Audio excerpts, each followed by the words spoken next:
तर आम्ही आता आहोत भुजजवळ आणि वेल्डिंगवर माझा विश्वास नाही विषय होता. मी वेल्डिंग मारू नको करायला सांगितलं होतं.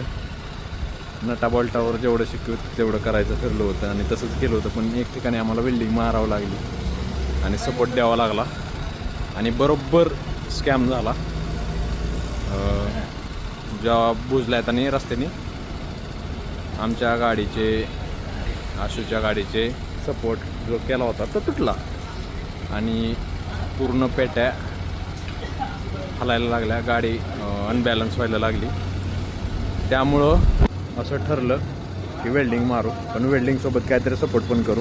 म्हणून ते पट्टी काढून पूर्ण वेल्डिंग व्यवस्थित मारून दुसऱ्या बाजूची वेल्डिंग मारून घेऊन तिथे एक नवीन सपोर्ट तयार केला आहे, ज्यामुळं आता गाडी अनबॅलन्स होणार नाही आणि आमची पुढची राईड आता सेफ होईल. बाकी ट्रिपमध्ये अजून तरी पेट्यांचा काही प्रॉब्लेम नाही आणि बाकी विषय काहीच नाही. निवांत आमची राईड चालू आहे आणि आम्ही आता कच्छमध्ये आलो आहे, रन ऑफ कच्छमध्ये.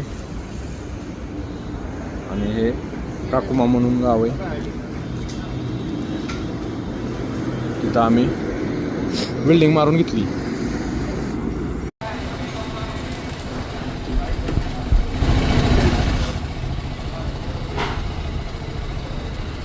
तर आम्ही आता आहोत भुजजवळ आणि वेल्डिंगवर माझा विश्वास नाही विषय होता. मी वेल्डिंग मारू नको करायला सांगितलं होतं. नटा बॉल्टावर जेवढं शिकवत तेवढं करायचं ठरलं होतं आणि तसंच केलं होतं. पण एक ठिकाणी आम्हाला वेल्डिंग मारावं लागली आणि सपोर्ट द्यावा लागला आणि बरोबर स्कॅम झाला. जेव्हा बुजल्यात आणि रस्त्याने आमच्या गाडीचे आशूच्या गाडीचे सपोर्ट जो केला होता तो तुटला आणि पूर्ण पेट्या हलायला लागल्या. गाडी अनबॅलन्स व्हायला लागली. त्यामुळं असं ठरलं की वेल्डिंग मारू, पण वेल्डिंगसोबत काहीतरी सपोर्ट पण करू.